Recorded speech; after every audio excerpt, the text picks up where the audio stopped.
To God be the glory. We thank God that He answered our prayers. Last year we were praying that God would give us the opportunity to partner with our brothers and sisters in reaching a municipality in Zamboanga del Norte na hindi pa talaga saturated with the gospel. And so I heard just a few days ago that the ministry in Sirawai has been resumed. Kasi noon, merong house church dyan sa Sirawai. I think some of you are familiar with the place. It is between Sibuku and Siokon. Now we have churches, if you travel from here to Limpapa, that's the last barangay of Zamboanga City. Next to that would be Malayal, Lintangan, and Sibuku proper. May mga churches tayo dyan. We partner with them last year. And so this year, God willing, we'll be able to partner with our brothers and sisters from Siokon and Sibuku in reviving the work in Sirawai, because that's the only municipality that we do not have yet an alliance church. So please pray with us that we'll be able to have a witness in that area. As a majority of the people in Sirawai are called Kalibugan, but I think the word Kalibugan is not a name of a tribe. I think it is invented to describe a people that are Subano but intermarried with either Tausug or Maguindanao, and they retain both dialects. Huwag nyo lang gamitin yung terms sa Tagalog, hindi nila gusto yun. Sa atok lang na mga Bisaya kanang nalibog bitaw, ayaw na gamita sa Tagalog, kay dili sila ganahan na. So we are praying to God that this year we will be able to partner with them. Hopefully, some of us can visit the place. It's a very nice place. Sa totoo lang, napakaganda ng mga beaches. The road from Siokon to Sirawai is concrete, 22 kilometers. I don't know if from Sirawai to Sibuku kung concrete na rin. We have the Municipal Development Officer of Sibuku with us. He is passing that place every weekend. And so let's pray that we'll be able to bring the gospel to the neglected, isolated, and marginalized people groups wherever they may be found. That is the calling of the Christian and Missionary Alliance. So let's ask God for opportunities of ministry.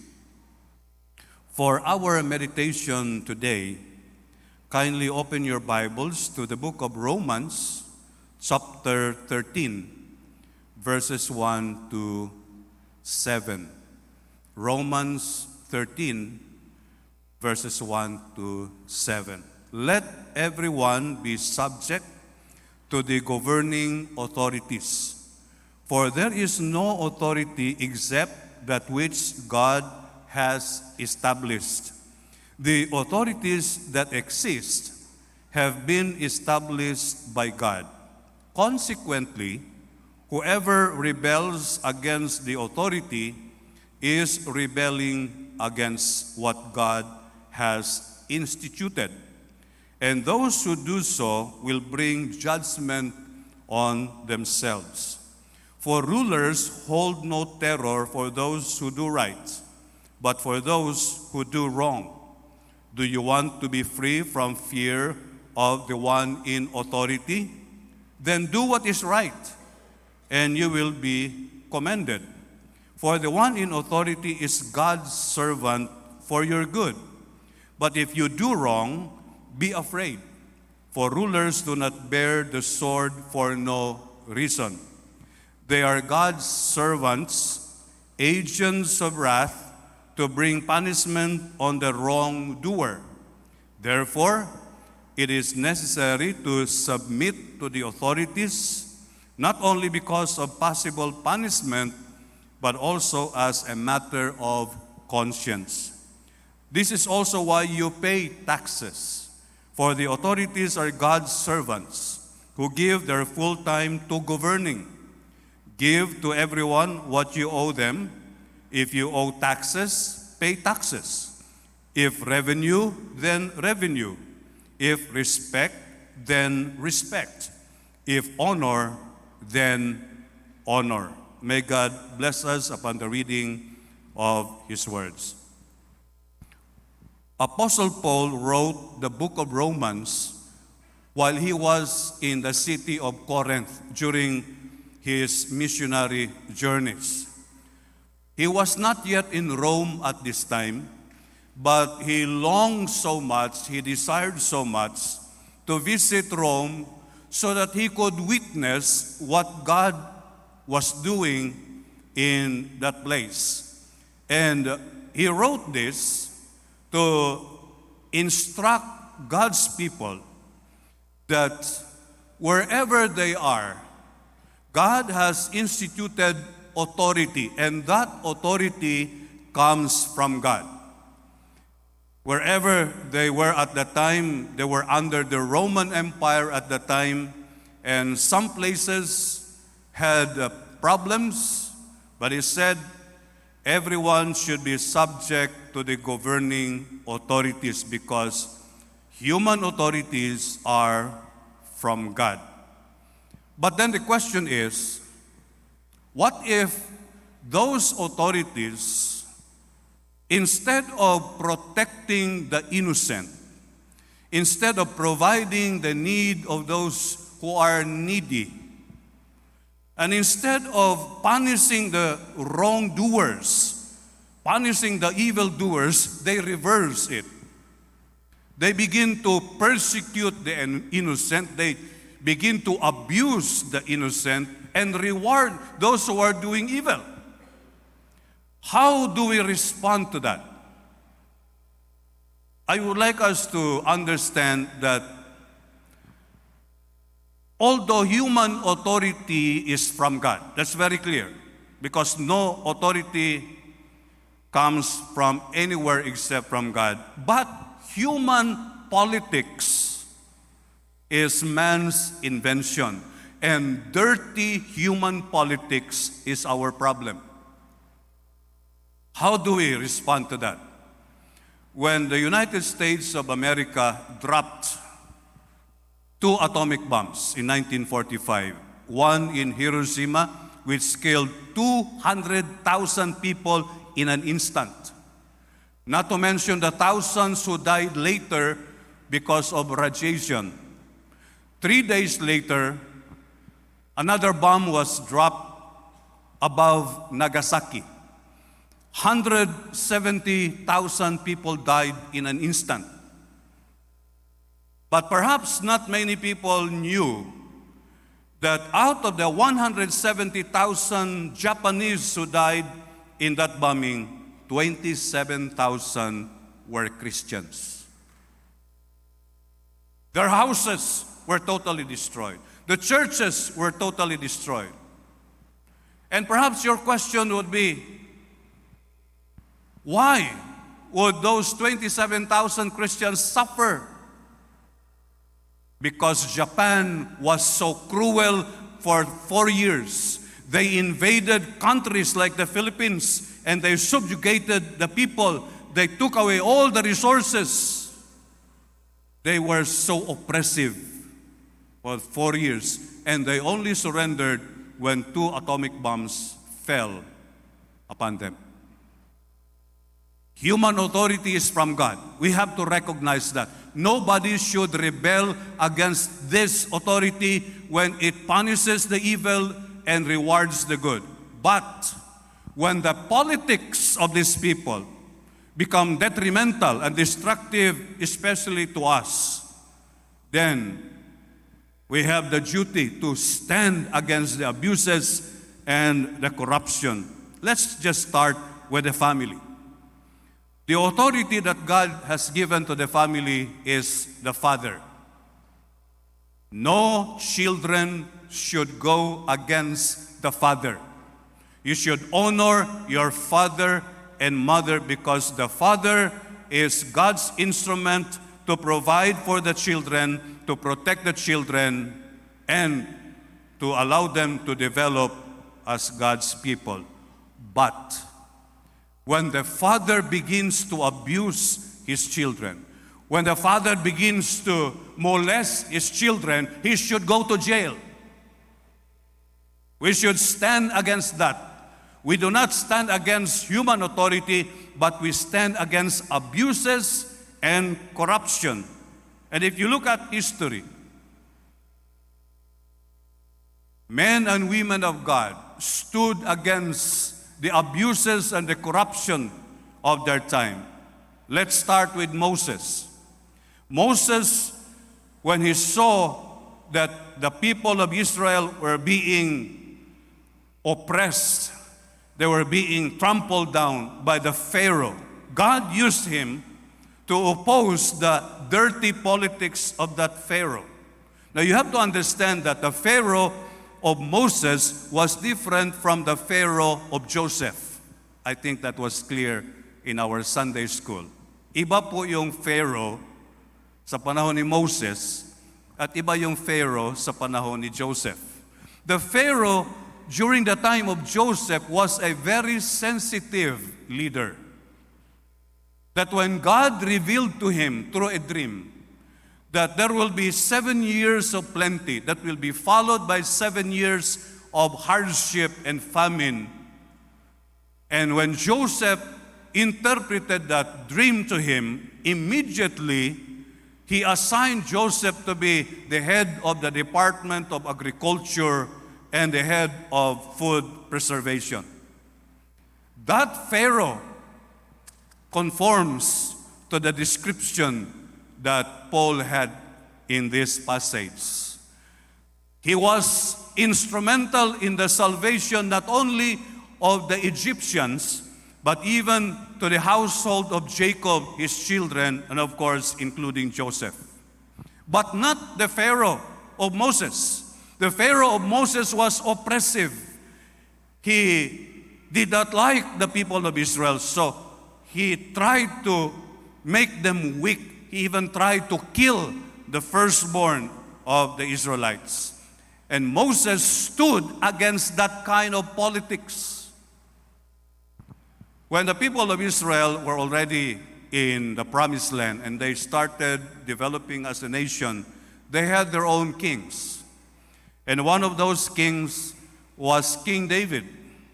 When David used his authority to protect the innocent and punish the guilty, he was conforming to the standard that Paul had here. But there was a time in David's life when he started abusing his authority. When he became rich, powerful, and famous, instead of protecting the rights of the innocent and the simple people, he was the one who killed an innocent man in order to take away what belongs to him. He was no longer conforming to the standard of human authority. And so, God sent a prophet by the name of Nathan. Nathan told David, David, O king, God has granted you all things. God has given you all this, even your power and authority, and yet you abused your authority. You took something from a simple man. You killed him so that you can take what belongs to him. When abuses and corruption would set in, God's people must be willing to stand against the abuses and corruption. And then, in the New Testament, when the people of Israel were governed by people like Herod, people who took power through manipulation. He was not a Jew, but he became king of the Jews. How did that happen? Because he bribed the Roman government and he killed all his rivals. God used John the Baptist to confront him, to tell him that what he was doing is wrong. But of course, when you confront people like this, John the Baptist ended up losing his head. He was beheaded. But when abuses and corruption would set in, it is our responsibility as God's people to confront those who abuse their authority. And even the Lord Jesus Christ, when he saw the Pharisees, the Sadducees, the Herodians manipulating people to become rich, the religious system was used for their own advantage. He condemned them. And yet, when he was arrested and he was facing Pilate, and when Pilate interrogated him, "Are you the king of the Jews?" Jesus said, "You have said it, but my kingdom is not of this world. Your authority is a given authority from above. You would not be here if that was not given to you." Jesus recognized that authority comes from God, but abuse of authority is from the devil. As the years went by, the persecution of God's people came first from the Jewish authorities who abused their authority. And later on, when the Jewish people were defeated by the Romans for 300 years, the Roman Empire themselves, people in authority, massacred hundreds of thousands of Christians. And one of those who suffered martyrdom at this time was an old man by the name of Polycarp. I don't know if some of you are familiar with this person. He was almost 90 years old at that time, very old.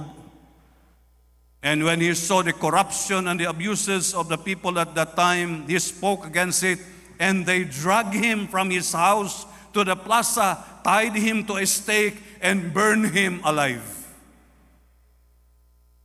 Through the years, after 300 years of persecution, Emperor Constantine came to the throne and he said, "No more persecution of the Christians. Allow them to worship the way they worship." And when that happened, many people wanted to become Christians. During the persecution, not many people would want to be Christians because they will be killed. But when persecution was gone, the influx of people into the church, even pagans became Christians because it is now prestigious to become a Christian. But the problem with that was when people started coming to the church by the thousands, corruption also came into the church. Abuses also came into the church. The church became very rich, very powerful. And so there were people inside the church who were not comfortable with what was happening in the church. In 1445, John Huss, a priest in Czechoslovakia, started talking about abuses of the authorities. They were no longer protecting the innocent. They were no longer punishing the evil. Instead, they were rewarding the evil and punishing the innocent. So John Huss started preaching, but the people in authority at that time did not like his preaching.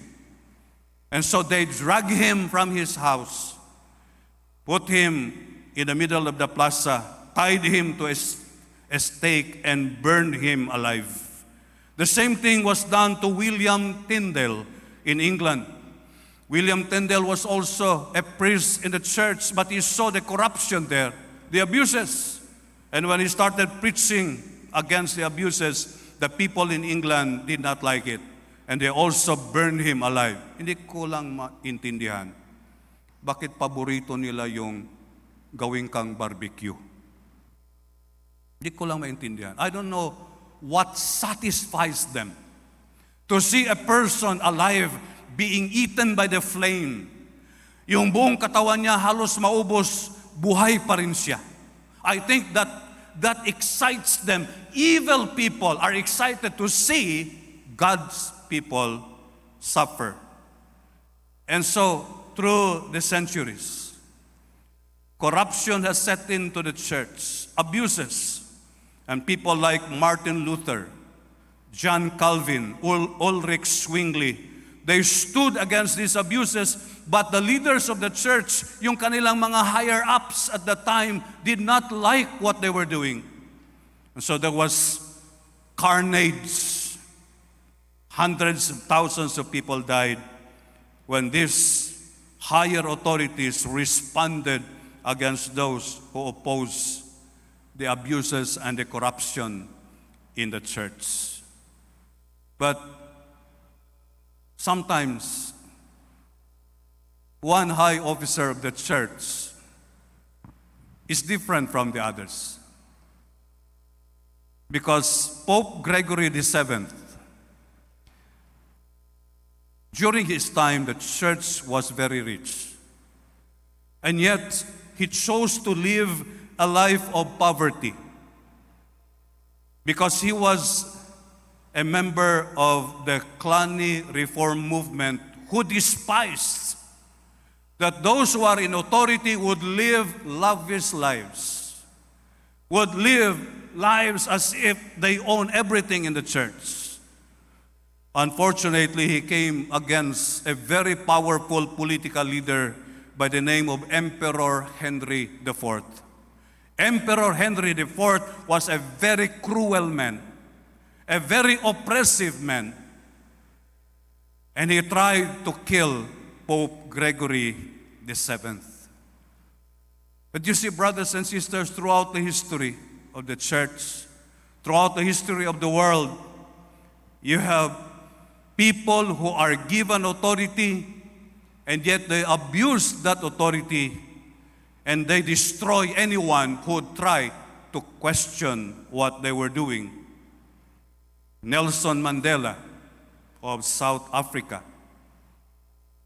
stood against the abuses of the white minority. Imagine in a country of several million people, here is a white minority dominating millions of black people, and they do not want the black people to share in the riches of the country.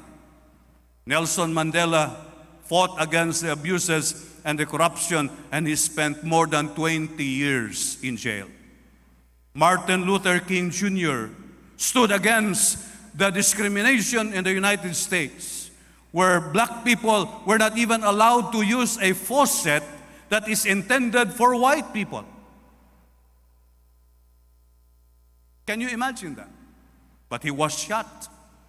He was killed. Human authority is from God. Nobody should rebel against human authority, but human politics, especially dirty human politics, we should go against that and we should say, no, it is not right to punish the innocent and reward the wrongdoer. What is right is that those who are in authority should be obedient to God as God's servant to protect the innocent and punish the guilty. I have been studying church history for quite a while, and I thought I would never see the day when those who stood against corruption and abuses in the church would be vindicated. Because through history, those who stood against corruption and abuses in the church were maltreated.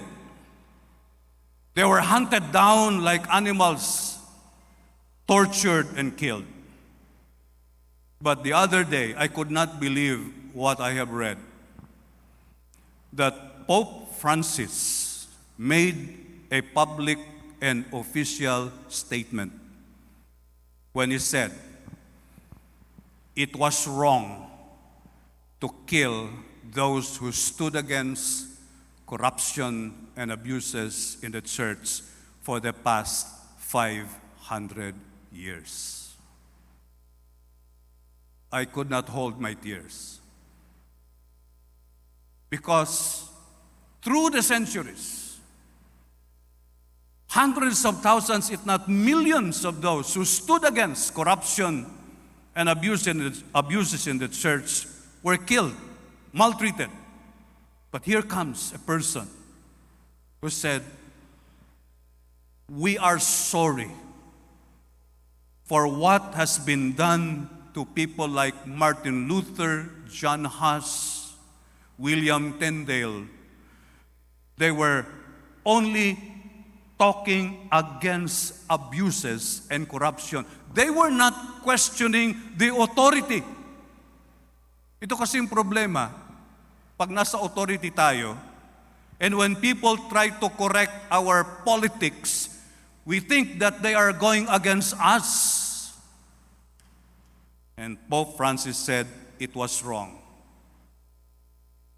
Alam niyo kung bakit ganyan si Pope Francis? Because he came from Argentina. As a Jesuit, they are not supposed to be cardinals, but in Argentina, hundreds of priests were killed by repressive and suppressive regimes. And only the Jesuits were willing to take the responsibility to lead the church in Argentina. And when he became a pope, nagkaproblema ang mga taga-Vatican. Because for the first time in many, many years, here is a pope who does not live a lavish life. Halos ng lahat ng mga popes na dumaan, they were living in luxury. They live in palaces, villas. Here, Pope Francis lives in a simple house. He does not use the limousines. He rides the bus. Now, if you are the assistant of that Pope, magka-problema gyud ka. Because you want to travel first class. He does not. One day, he wanted to go back to Argentina to visit perhaps his friends and families. It was a personal travel. So he did not ask the secretary to book a flight. So he called the travel agent, may I book a flight to Argentina? And the travel agent said, what's your name? And he said, Pope Francis. And the travel agent said, okay. Akala niya niloloko siya. Sino bang tatawag sa travel agent magpakilala na Pope Francis? And he said, how can I book a flight if a travel agent would not accept my call?